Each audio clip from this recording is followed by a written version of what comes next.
Hello সবাইকে, তো চলে এসেছি আবার একটা নতুন ভিডিও নিয়ে। তো আজকে একটু বেরোবো এখন, তো সেই জন্য একটু রেডি হয়ে নিয়েছি। সন্ধ্যাবেলা এখন বাজে মনে হয় 6টা মতো বাজে। তখন আমি রেডি হয়েছিলাম। তো তখন বেরিয়ে আমরা চলে গেলাম আমাদের এই স্কুল মাঠে, শক্তিনগর মাঠে। তো অনেক দিন পর আমরা আসলাম আবার। আমরা কয়েক যুগ পরে মাঠে আসলাম, আর আজকে এসেছি। আজকে হাওয়া নেই, গরমের জন্য মাঠে আসলাম, এসেও গরম সত্যি, আজকে হাওয়া নেই অন্যদিন। তো তারপর তো ওখান থেকে বেরিয়ে আমরা চলে গেলাম ফুচকা খেতে। তো ফুচকা খেয়ে যখন আমরা বাড়ি যাব, তো তখন জ্যোতির সঙ্গে দেখা হয়ে গেল।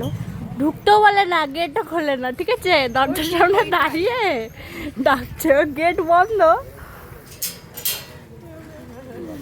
দেখ এখন খুললো, কথা শুনে আমরা।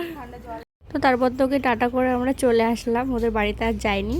তো এই যে রাস্তা, এই রাস্তার সঙ্গে অনেক স্মৃতি আছে। এই রাস্তা দিয়ে আমরা অনেক স্কুলে গেছি, অনেক মজা করেছি। তো এখন সেখানে অনেক দিন পর পর আসা হয়, তো ওই জন্য একটু খারাপ লাগে। তো তারপর এখানে বাড়ির জন্য নিয়ে নিচ্ছিলাম কিছু পকোড়া, ভাই খেতে চেয়েছিল। তো তারপরে এরও একটু দরকার ছিল এখানে ওষুধের দোকানে কিছু ওষুধ নেওয়ার জন্য। তো সেখানে দাঁড়িয়েছিল ও। এবার ওটা নেওয়া হয়ে গেলে আমরা ভাবলাম আইসক্রিম খাবো, কিন্তু যেটা খাওয়ার জন্য গেছিলাম সেটা ছিল না। কাকু অনেক খোঁজাখুঁজি করেও পেলো না। তারপরে আমরা অন্যটাই নিয়ে নিলাম, কি আর করা যাবে। তো তারপরে একটা কসমেটিক্সের দোকানে গেছিলাম, তো সেখান থেকে ডাইরেক্ট বাড়ি চলে আসলাম সোজা, একদম ঘেমে নিয়ে একাকার। তো এখন এই পকোড়াটা খাই। চলো টাটা, আজকের ভিডিওটা এই অবধি।